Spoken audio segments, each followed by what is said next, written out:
Hello everyone, welcome back to my YouTube channel, Curlyzhed vlog, and today I'm gonna show you how to do this AirPod case.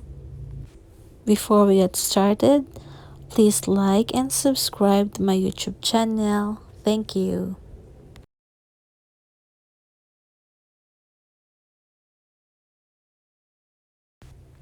First, make a slip knot.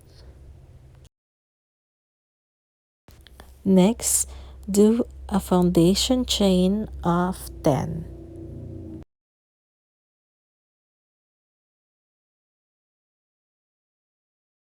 After that, slip stitch on the first chain. After that, I chain 1, and on the first stitch I did 2 single crochet for the increase.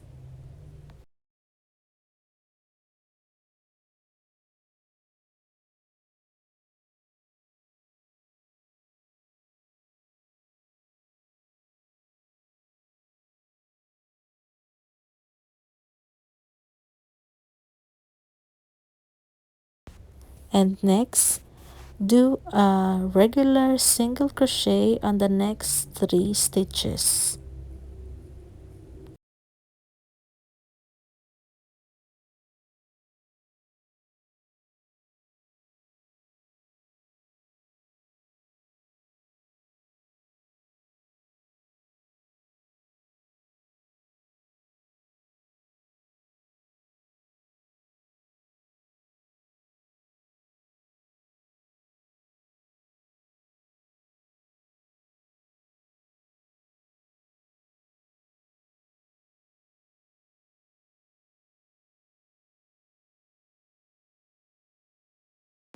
Next, make 2 single crochet on the next 2 stitches. This is the first single crochet, and another single crochet. And on the next stitch, make 2 single crochet also. This is another increase.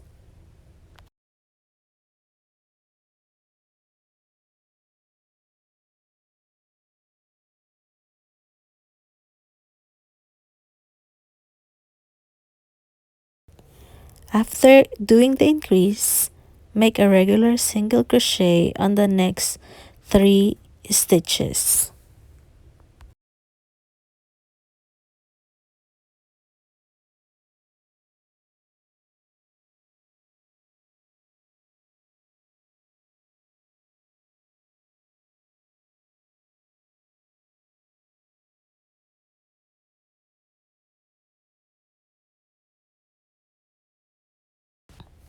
Now on the last stitch, do an increase and add 2 single crochet on the same stitch.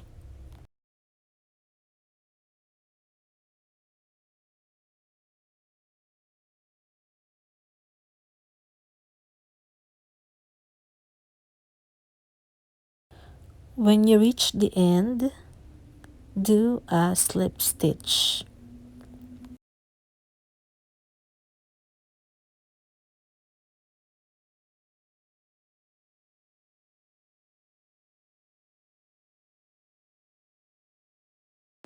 Next is chain 1 and do 2 single crochet on the first stitch.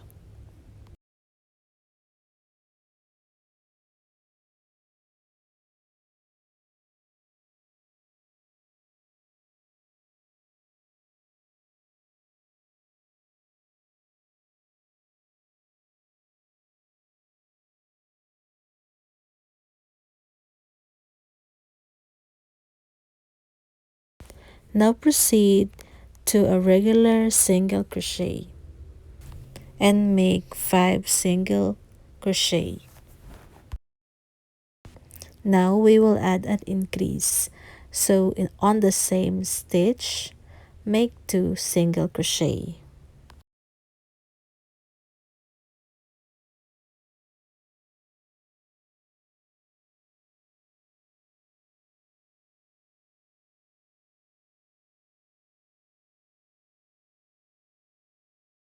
Next, another 2 single crochet on the next stitch.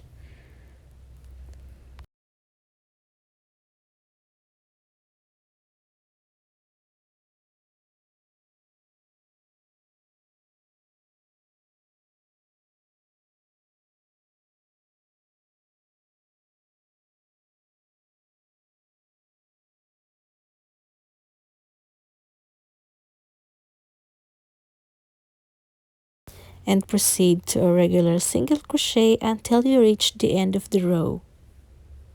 In total, we're going to make a 7 single crochet, and then when we reach the end, we will slip stitch on the last stitch. To complete this row, make a slip stitch.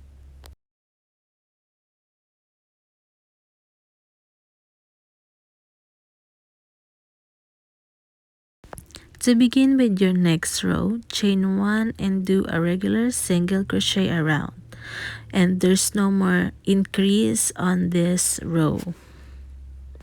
So when you reach your last stitch, just do a slip stitch. Here is the last stitch, and what I'm gonna do is I will do a slip stitch to complete the row.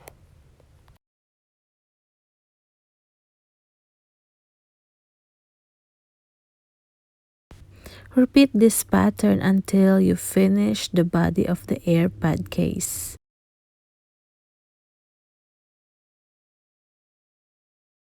To complete the body of the AirPod case, do a slip stitch on the last stitch and pull the yarn very tight and cut.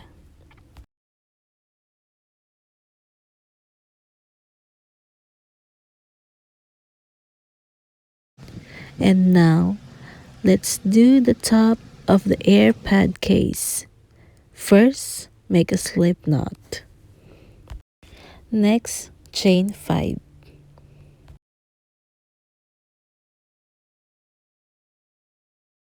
From here, we're going to add 1 chain.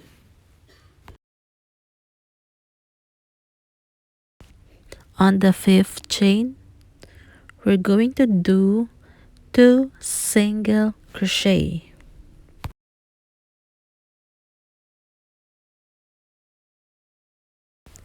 After you do the increase, now proceed to a regular single crochet and make 3 single crochet. On the last chain, do 4 single crochet to make an increase. So this is the first single crochet, second,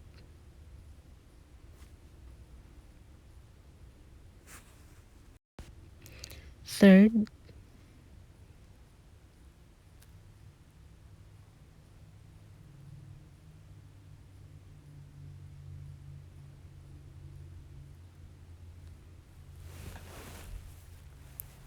and fourth.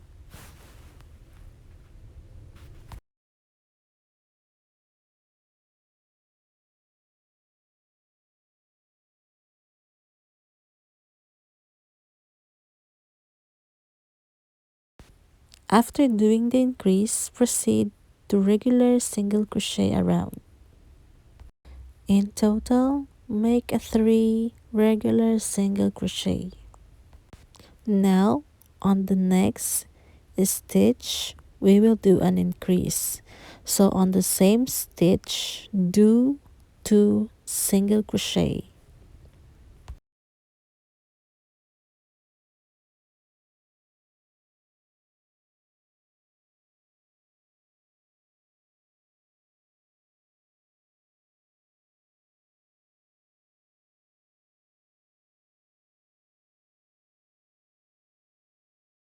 And now, do a slip stitch to complete the row.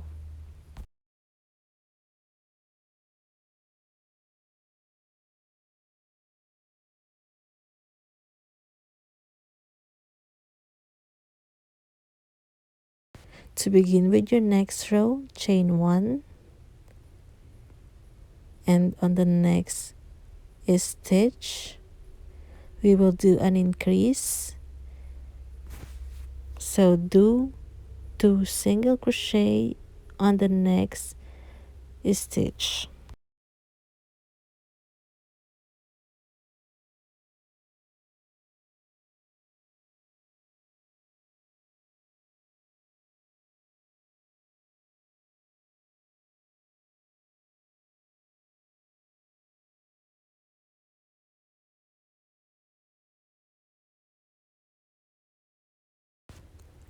After you do your increase, make 4 regular single crochet.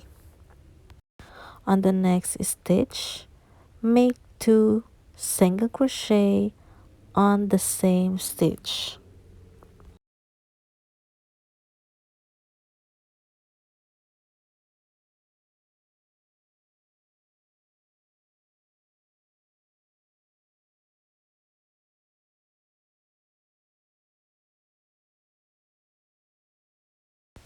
And after that, make the regular single crochet. When you reach the end of the row, do a slip stitch.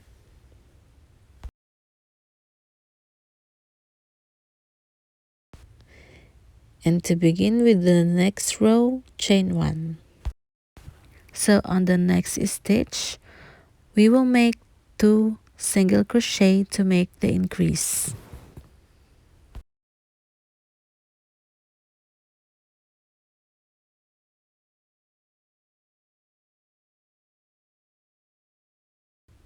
And after that, proceed to a regular single crochet. In total, make 6 regular single crochet. After that, make 2 single crochet on the next stitch to make the increase.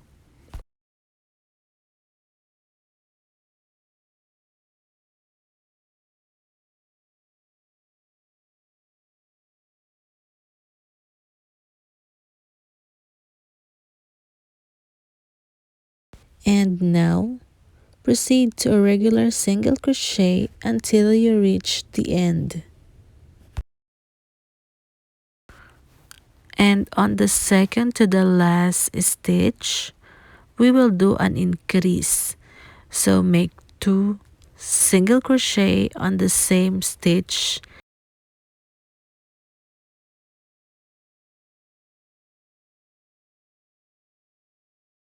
After that, do a slip stitch.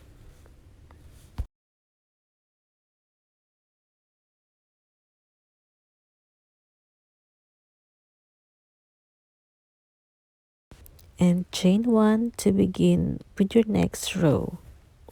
On the next stitch, make 2 single crochet.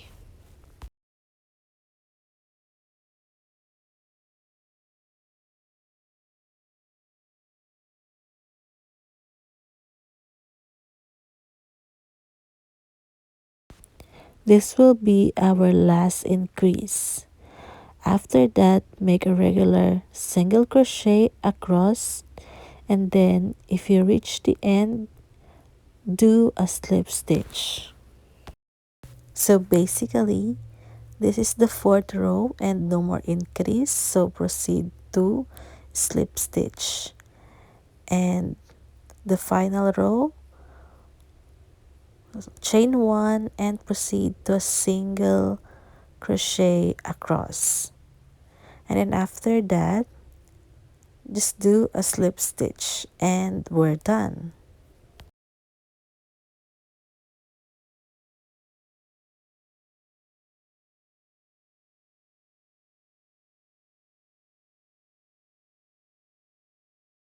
So this is the last stitch of the 5th row. I will just do a slip stitch, and then after that I'm gonna secure the yarn. Chain 1 to secure, and make sure that you pull the yarn very tight.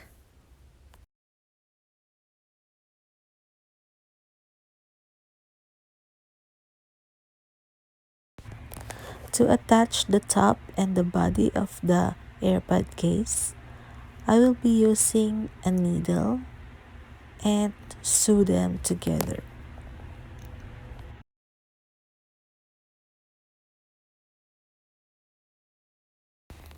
After that, hide the extra yarn and tie them together.